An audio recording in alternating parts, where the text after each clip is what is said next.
கர்த்தருடைய பரிசுத்த நாமம் மகிமைப்படுவதாக. இந்த நாளில் இந்த காலை வேளையிலே கர்த்தர் நம்மை அவருக்குள் பலப்படுத்தும்படியாக நமக்கு தருகிற வார்த்தை சங்கீதம் 119 அதிகாரம் அதனுடைய 7வது வசனம். உம்முடைய நீதி நியாயங்களை நான் கற்றுக்கொள்ளும் போது செம்மையான இருதயத்தால் உம்மை துதிப்பேன். கர்த்தருடைய பரிசுத்த நாமம் மகிமைப்படுவதாக. இந்த வசனத்தை கொண்டுதான் தேவஜனங்களாகிய நம்மை இன்று அவருக்குள் பலப்படுத்துகிறார்.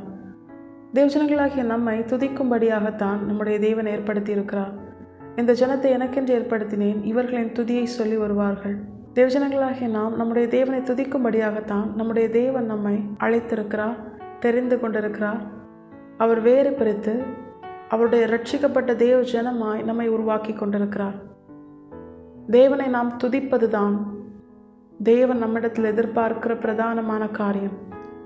பரிசுத்தமான நிலையில் துதிக்கணும். ஆனால் இன்று தேவஜனங்களாகிய நம்முடைய வாழ்க்கையில் அதிகமாய் குறைந்து சிலருடைய வாழ்க்கையில் காணாமலே போன ஒரு சுபாவம் தான் துதி. அவங்களால என்ன பண்ண முடியல, ஆண்டவரை துதிக்க முடியல. அவங்க சபைக்கு போவாங்க, குடும்ப ஆராதனை செய்வாங்க, ஆனால் எந்த இடத்துலையுமே அவர்களால் துதிக்க முடியாது.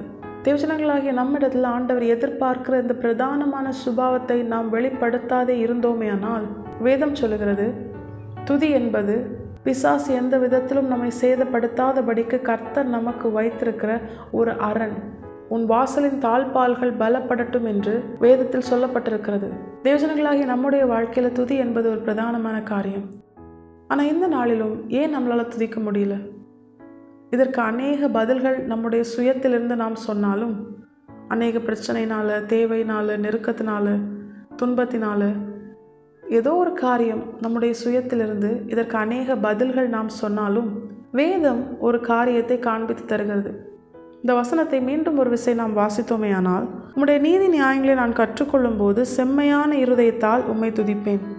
தாவீது சொல்கிறாரு, நான் செம்மையான இருதயத்தால் உம்மை துதிப்பேன்.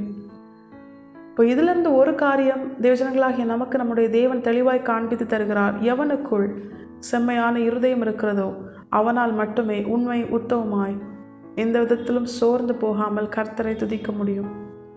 இன்னைக்கு ஏன் தேவஜனங்கள் என்று பெயர் பெற்றிருந்தும் நம்மால் கர்த்தரை துதிக்க முடியல? எல்லா சூழ்நிலையிலும் துதிக்க முடியல. தாவீது எல்லா நிலையிலும் துதிக்க என்ன காரணம்? அரசனாய் சிங்காசனத்தில் அமர்ந்திருக்கும் பொழுது மட்டுமல்ல, காரணமே இல்லாமல் ஒரு நாட்டு ராஜாவே ஒரு தெள்ளு பூச்சியை போல தன்னை விரட்டி துரத்தும் பொழுது கெபிக்குள்ளையும் வனாந்திரத்திலையும் காடுகள்லையும் தாவீது ஒளிந்திருக்கிற அப்படிப்பட்ட ஒரு நிலையிலும் தாவீது துதித்தார். இதற்கு பிரதானமான காரியம், எவனுக்குள் சுத்த இருதயம் இருக்கிறதோ அவனால் மட்டும்தான் கர்த்தரை எல்லா சூழ்நிலையிலும் துதிக்க முடியும். தேவஜனங்களாகிய நாம் இதை அறிந்து கொண்டவர்களாய் நாமும் நம்முடைய வாழ்க்கையில் நம்முடைய இருதயம் கர்த்தருக்கு பிரியமான ஒரு சுத்த இருதயமாய் மாறும்படியாய் நாம் பிரயாசப்பட வேண்டும் என்று கர்த்தர் காண்பித்து தருகிறார். இதை குறித்து ஒரு ஞானம், ஒரு உணர்வு நமக்குள்ள இல்லாததுனால தான் நம்மளால் துதிக்க முடியல. ஏன் ஒரு மனுஷனால் துதிக்க முடியல அப்படிங்கிறதுக்கான உண்மையான காரணம், அவனுக்குள்ள சுத்த இருதயம் இல்லை. சுத்த இருதயம் உள்ளவனாயிருந்தால் தாவீதை போல எந்த நிலையிலும் நம்மால் துதிக்க முடியும். ஏன்னா சுத்த இருதயமாக இருக்கிறவனுக்குள்ள, அந்த சுத்த இருதயத்திற்குள்ள கர்த்தர் வாசம் பண்ணுவார். எவனுக்குள் கர்த்தர் வாசம் பண்ணுகிறாரோ அவனால் என்ன பண்ண முடியாது, சும்மா இருக்க முடியாது. எல்லா நிலையிலும், அது வனாந்திரமோ கெவியோ காடோ இல்லை ராஜ சிம்மாசனமோ, எந்த நிலையிலும், யார் துணையாக இருந்தாலும், எல்லாரும் வெறுத்து பகைத்தாலும், எல்லா நிலையிலும் அவனால் கர்த்தரை துதிக்க முடியும். இப்போ நமக்குள்ள சுத்த இருதயம் இருக்க வேண்டுமானால், நம்முடைய இருதயம் சுத்த இருதயமாய் மாற வேண்டுமானால் நாம் என்ன செய்ய வேண்டும்? வேதம் ஒரு காரியத்தை தெளிவாய் காண்பித்து தருகிறது. இந்த வசனத்தின் துவக்கத்தை நீங்கள் பார்த்தீங்கன்னா, உம்முடைய நீதி நியாயங்களை நான் கற்றுக்கொள்ளும் போது, மீண்டும் மீண்டும் இந்த சங்கீதம் 119 அதிகமாய் ரிப்பீட்டடாக வரக்கூடிய ஒரு காரியம் கர்த்தருடைய வசனத்தின் முக்கியத்துவம்.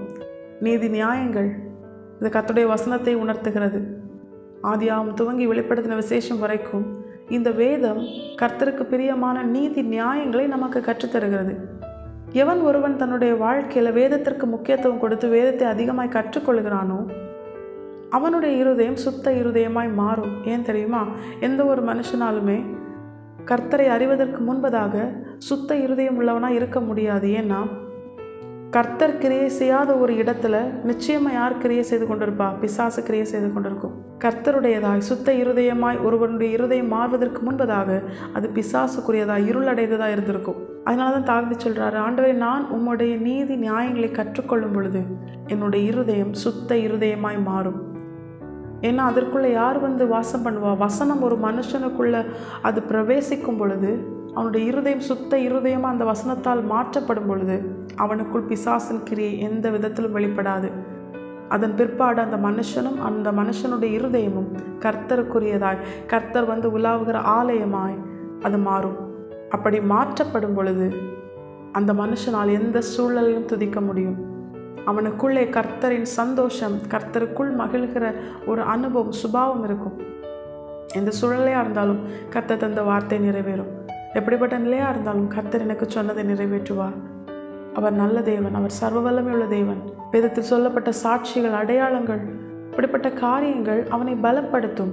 எந்த விதத்திலும் வலி விலகி போகும்படியான ஒரு சூழ்நிலை அவனுக்கு வராது. தேவஜனங்களாகிய நம்மை பார்த்தும் கர்த்தர் இந்த நாளிலும் எச்சரித்து உணர்த்துகிறது தான்.